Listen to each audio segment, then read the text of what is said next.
Hi, my name's Helen. I am 22 years old and I'm here to do my uni/course review for you all.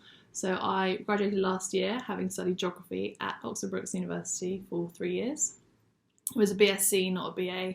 At Brookes you could only do a BSc, so that made the decision slightly easier whether to do the human or physical geography. For a number of reasons really. I had absolutely no clue where I wanted to go. Towards the end of school I was very lucky that I knew I wanted to do geography because I'd just always been interested in it, was reasonably good at it at school and enjoyed it. That was the main thing. I knew that if I was going to be doing something for 3 years, possibly longer, you have to enjoy it. And I also knew I wanted to take a gap year, so that took some of the pressure off. But university-wise, I had absolutely no clue. I remember going on what felt like hundreds of open days, which is like, they're a bit boring at the time, but they're so important because you've really got to get a feel of the place that you're potentially going to be spending 3 years. You're going to be living there, so it's really, really got to feel right. And it sounds really silly, but none of them were feeling right until I got to Brookes and I was walking around and I could really, really see myself there. The people I spoke to were lovely, made me feel very at home. And yeah, just walking around, yeah, it felt like somewhere I could call home for the next 3 years, which is super important. Some other reasons why I chose Brookes. I really liked how, this is a bit linked to the course, I really liked how the course was structured in the sense that it was very, very coursework based. So I'm not a very examy person. I hate exams. I always flop them. I do really, really well throughout the year on coursework and things, and then just absolutely flop the exam, haven't got great exam technique, etc. So for me, it was really important to do well at university, and I had to choose somewhere that was going to allow me to work to the best of my ability, and for me that is coursework, not exams. So I don't know if it's the same at all courses at Brookes, but specifically for geography, you could really tailor it to what you wanted, and you could pick modules based on how they were assessing them at the end of the year. So I knew that I would be doing purely coursework.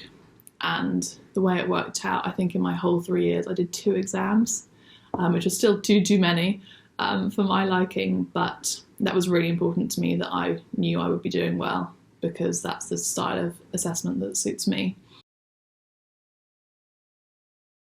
I chose it, I think I mentioned this a bit earlier, but I just always loved geography. Couldn't really give anyone a specific reason why. It was just always super fascinated by it. I knew I wanted to continue that and pursue it and find different avenues. How I loved it when I was there. Brookes was really, really good. In the first year, it was very much kind of introduction to. So I had a lot of introduction to human geography, introduction to physical geography. But the first years, it's kind of just about getting everybody up to the same level because you won't all study the same syllabi at school and things like that. So that was potentially, I don't want to say boring because it wasn't boring, but it wasn't as exciting as second and third years. And kind of everyone did the same modules, whereas in second and third year, you've got a lot more scope for tailoring a course to what you're interested in. So you could take it down a very human route, very physical route, or do a combination of the two. So I started off quite humany, like I did politics at A-level, thought I wanted to do human geography, and then for some reason just found myself really drawn to the physical aspects of the course. And by the end it was a purely physical course. I was really lucky. I had a great supervisor, one of my lecturers, who ended up being my dissertation supervisor. He was fab. I really got on with his style of teaching. So yeah, I definitely went more physical, and it's now a bit of a joke that I like rocks and mud. My dissertation was on peat, so basically mud. Yeah, and also the course was fab. We had so many field trips. We had a field trip in first year. I think we had one every year actually, almost. We went to Spain. You could go to either Spain or Malta in second year, and you'd do like a big research project which would stand you in great stead for your dissertation. And then in the final year with your dissertation, it wouldn't be a field trip per se, but if you were actively collecting research, you could go away and do that. So I went to Wales with my supervisor and a few other girls to collect all of my research.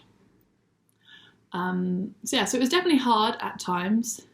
Obviously, like Brookes is known for not being as academic as some other universities, but I would say don't let that put you off because uni is what you make of it.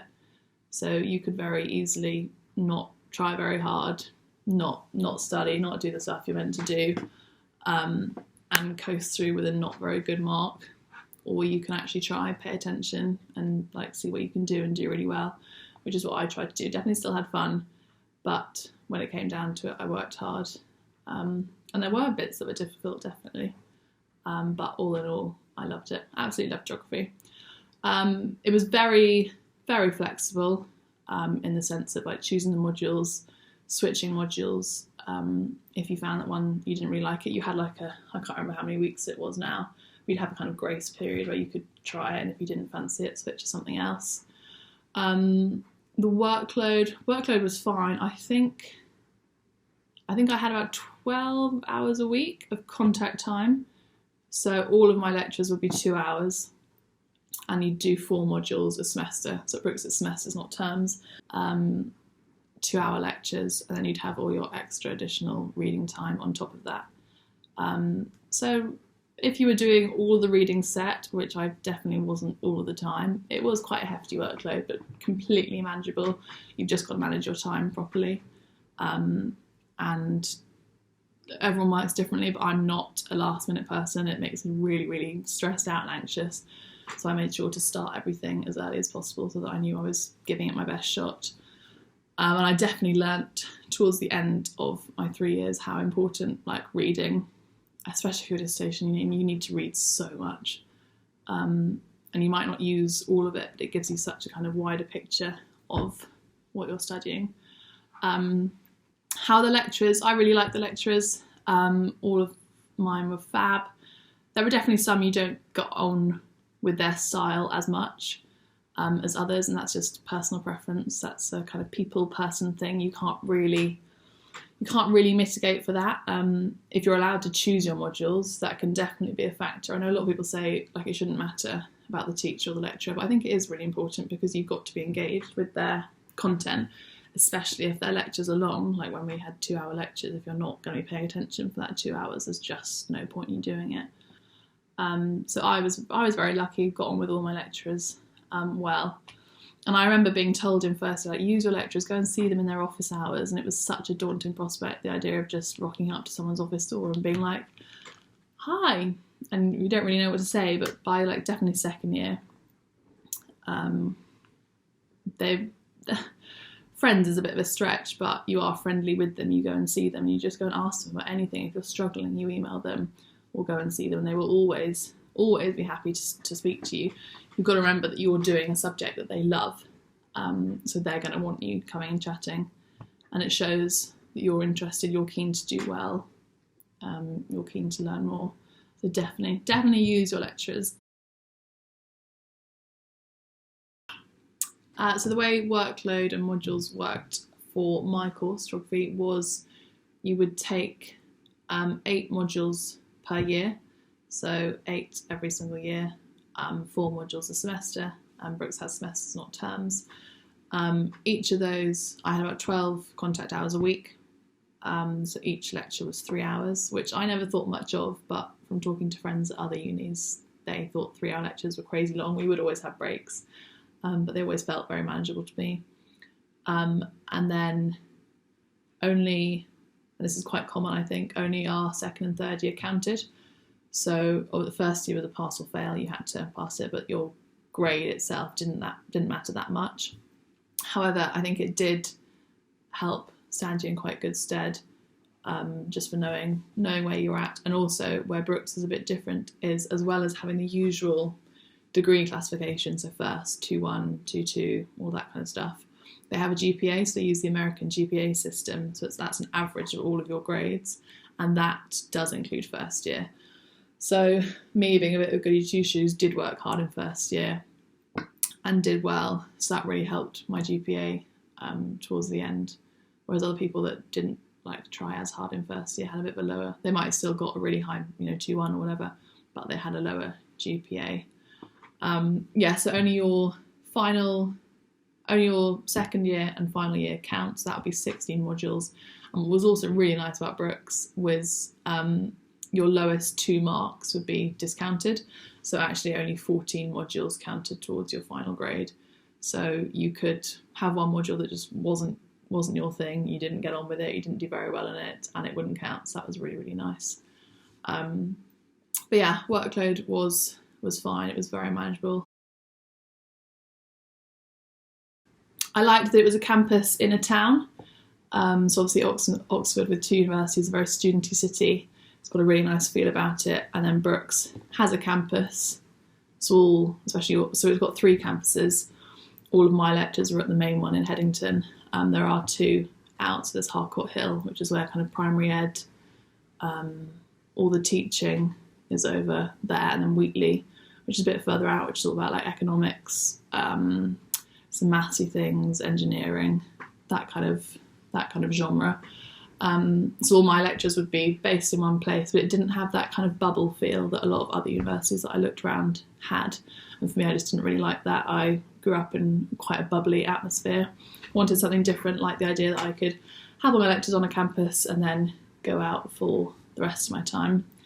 It was also quite nice and close to home, which is bizarre when I think about all the other universities I put down on my list. Because I put down ones, I put Queen's Belfast, Swansea, so I definitely wasn't looking close to home. But then when it came down to it, Oxford's got great transport links to London. There's the coach, the Oxford Tube, which at Brookes you get a student bus pass, and it was £10 return, which is ideal for an hour and a half, 2-hour journey. So that was really, really easy. The train's also great. So that was nice. It was also nice for moving in and out. I didn't have to do it on the train. My parents could drive me, which I was very lucky for. So that definitely was some plus points. Sports, a really big thing at Brookes, which I think is one of the next questions, but that really drew me to it as well, being quite an athletic and sporty person. Nightlife was great. Nightlife was really, really good. So I was not wasn't one for kind of partying or anything before university, and kind of went into it with the attitude of see what it's like. It might not be your thing, or you might love it. I loved it. Brookes, again, whilst it's not very well known for always high academics, it is known for a great nightlife, which it isn't. It's not purely about that, but it definitely does help. So we would have student events. I think there was a student night every night, but our big nights were Monday, Wednesday, Friday. At certain clubs, Wednesday was the big one for me was sports night.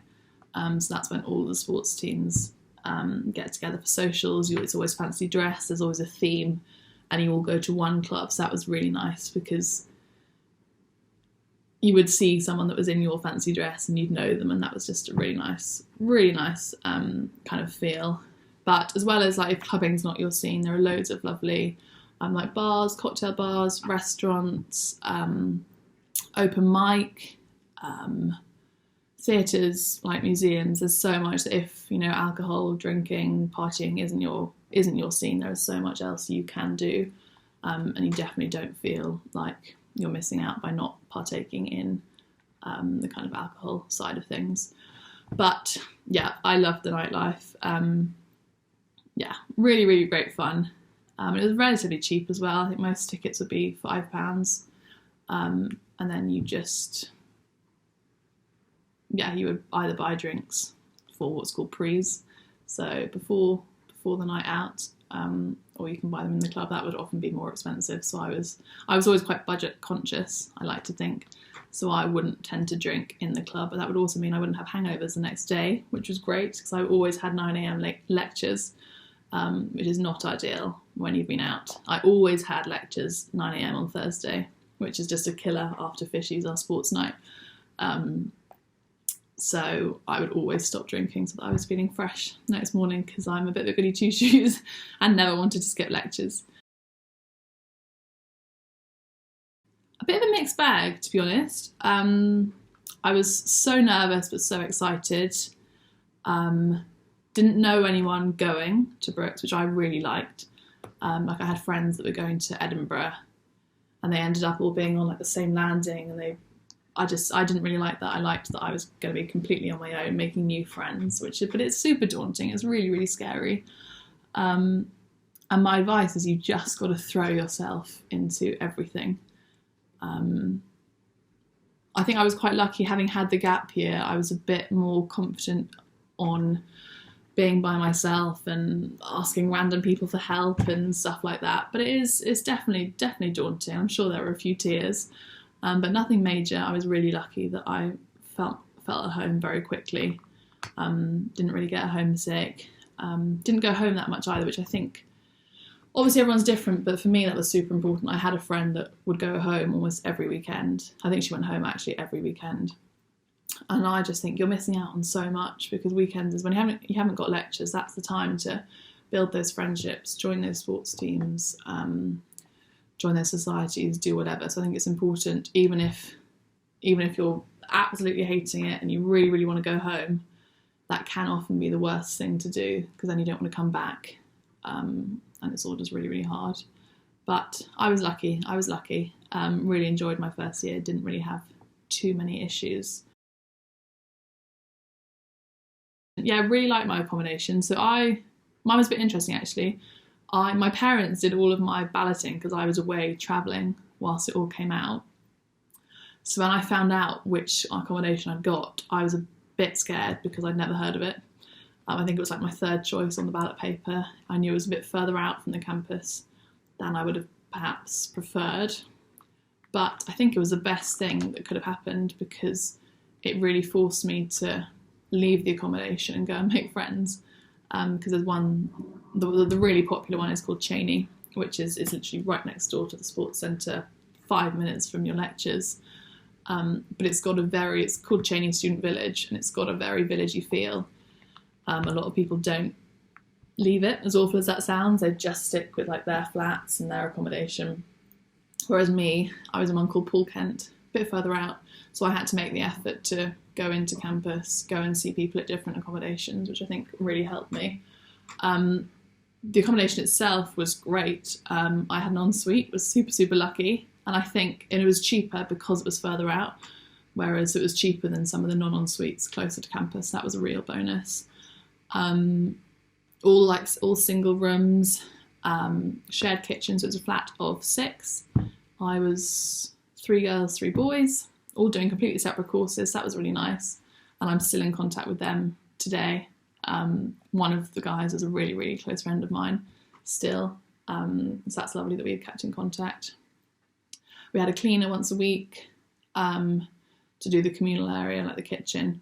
But obviously we had to clean our own bathroom and stuff, whereas if you had non-ensuite, the cleaners would clean the communal bathrooms at other accommodations. So yeah, I really enjoyed it.